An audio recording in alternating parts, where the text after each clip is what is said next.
much, and good afternoon, everyone.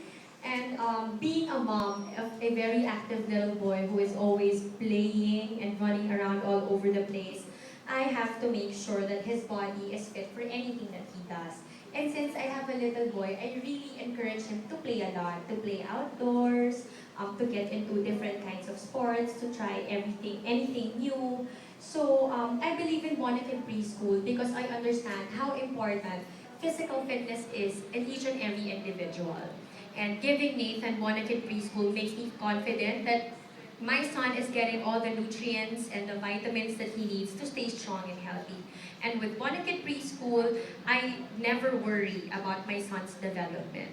So later, as Kuya Augie mentioned, you will be able to view the Ready, Set, Laban obstacle courses. And kanina po, we were able to play and he had so much fun. He was so excited about every game, even the obstacle courses, the maze, and then he wanted to play some more. And para sa akin as a mom, I really encourage him to do that.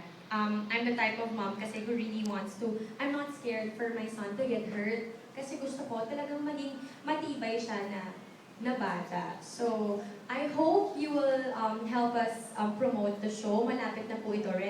Monacan Preschool Ready, Set, Laban will start airing on April 20.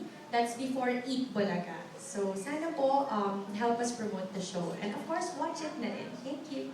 All right.